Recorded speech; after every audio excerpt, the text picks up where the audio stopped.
여러분, 잠깐만요. 지금 이 영상을 보고 있는 여러분에게 질문 하나 던지겠습니다. 작년 이맘때와 비교해서 여러분은 지금 더 행복하신가요? 아니면 더 많은 것을 가졌는데도 왠지 모르게 더 허전하신가요? 만약 후자라면 여러분은 현대인 90%가 빠져 있는 어떤 함정에 걸려 있는 겁니다. 그리고 이 함정에서 벗어나지 못하면 평생 쳇바퀴 돌듯 살아가게 될 거예요. 오늘 이 영상 끝까지 보시면 왜 우리가 아무리 노력해도 만족하지 못하는지, 그리고 어떻게 하면 진정한 만족을 찾을 수 있는지 알게 될 겁니다. 특히 마지막에 말씀드릴 3가지 실천법은 여러분의 인생관을 완전히 바꿔놓을 거예요. 요즘 우리 주변을 한번 보세요. 20대는 취업 준비에 목을 메고, 30대는 집값 때문에 잠을 못 자고, 40대는 아이 교육비에 허리가 휩니다. 그리고 50대가 되면 노후 걱정에 또 다시 밤잠을 설치죠. 한국인의 평균 행복지수가 OECD 꼴찌권인 이유가 바로 여기에 있습니다. 우리는 끊임없이 더 많이, 더 빨리, 더 높이를 외치며 살아갑니다. 더 좋은 스펙, 더 높은 연봉, 더 큰 집, 더 비싼 차. 하지만 이상해요. 분명히 10년 전보다 더 많은 걸 가지고 있는데 왜 더 불행할까요? 답은 간단합니다. 우리가 헤도니즘의 함정에 빠져 있기 때문입니다. 헤도니즘, 쉽게 말해 쾌락주의입니다. 행복은 즐거움의 극대화라는 공식이죠. 현대 자본주의 사회는 우리에게 끊임없이 이렇게 속삭입니다. 이걸 사면 행복해질 거야. 이걸 이루면 만족할 거야. 더 많이 가지면 더 행복할 거야.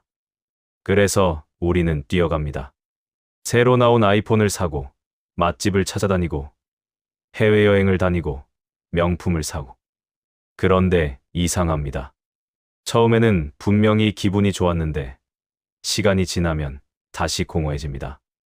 이것이 바로 쾌락 적응이라는 현상입니다. 심리학자들이 발견한 놀라운 사실인데요. 우리 뇌는 어떤 쾌락에도 익숙해집니다. 복권에 당첨된 사람들을 20년간 추적 조사한 결과 1년 후에는 당첨 전과 행복도가 거의 비슷해졌다고 해요. 반대로 척추장애로 하반신 마비가 된 사람들도 2년 후에는 일반인과 비슷한 행복도를 보였습니다. 충격적이지 않나요? 이것은 우리가 외부 조건으로 행복을 찾으려는 시도가 얼마나 헛된 일인지를 보여줍니다. 특히 한국 사회는 이 문제가 더 심각합니다. 우리에게는 빨리빨리 문화와 비교 문화가 깊숙이 뿌리내리고 있어요. SNS를 켜면 남들의 화려한 일상이 펼쳐지고 우리는 자연스럽게 비교하게 됩니다. 쟤는 벌써 집을 샀네? 쟤는 또 해외여행을 가네? 쟤는 연봉이 얼마나 될까? 이런 비교는 우리를 끝없는 경쟁으로 몰아넣습니다. 그리고 한국인 특유의 자기계발 열풍도 문제입니다. 서점에 가면 성공하는 법, 부자 되는 법, 행복해지는 법이라는 책들이 즐비하죠. 하지만 정작 이런 책들을 읽고 따라해도 만족감은 오래가지 않습니다. 왜냐하면 이 모든 것들이 결국 더 많이 가지면 행복할 거지라는 헤도니즘 논리에 기반하고 있기 때문입니다. 그렇다면 해답은 무엇일까요? 2000년 전 고대 그리스와 로마에서 활동한 철학자들이 이미 답을 제시했습니다. 바로 스토아주의입니다. 스토아 철학자들은 말했습니다.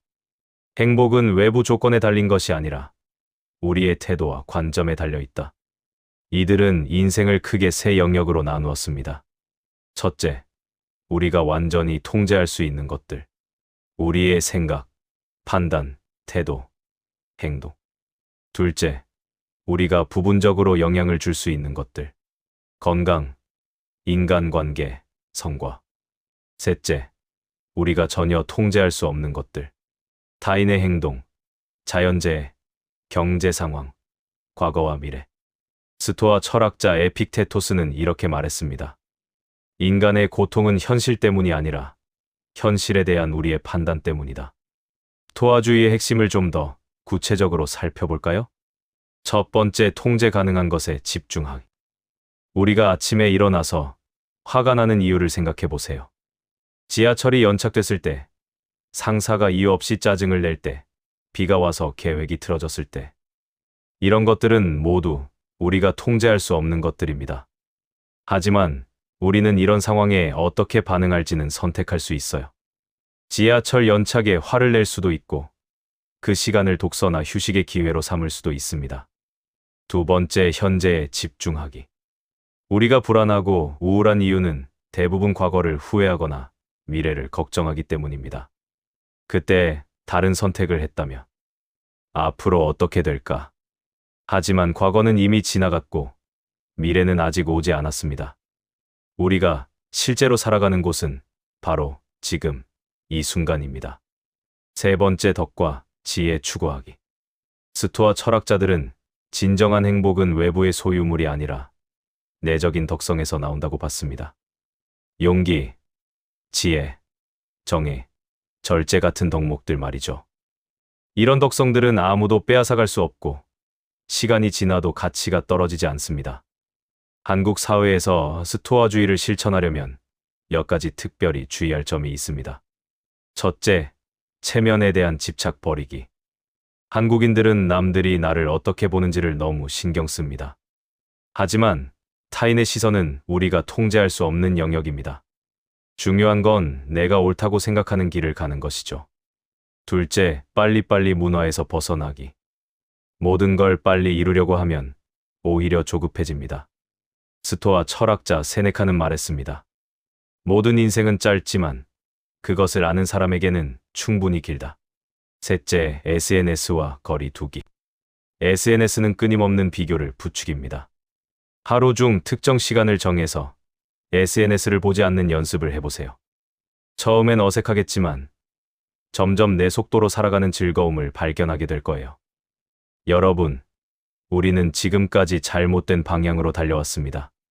더 많이 가지고, 더 높이 올라가고, 더 빨리 성취하는 것이 행복이라고 믿어왔죠. 하지만 진정한 행복은 우리 내면에 있었습니다. 스토아 철학자 마르쿠스 아우렐리우스는 이렇게 말했습니다. 행복한 삶이란 자신의 본성에 따라 사는 것이다. 우리의 본성은 끊임없이 더 많은 걸 갈구하는 게 아니라 현재에 만족하면서도 지혜롭게 성장하는 것입니다. 오늘부터 이 세 가지를 실천해 보세요. 더 이상 남과 비교하지 않아도, 더 많이 가지지 않아도 지금 이 순간 충분히 행복할 수 있다는 걸 깨닫게 될 거예요. 진정한 자유는 모든 걸 가지는 것이 아니라 아무것도 필요로 하지 않는 상태입니다. 스토아주의는 바로 그 자유로 가는 길을 제시합니다. 오늘 이야기가 당신에게 작은 깨달음이라도 전할 수 있었기를 바랍니다. 이처럼 깊은 심리적, 철학적 통찰을 통해 당신의 삶을 변화시키는 이야기는 계속될 것입니다.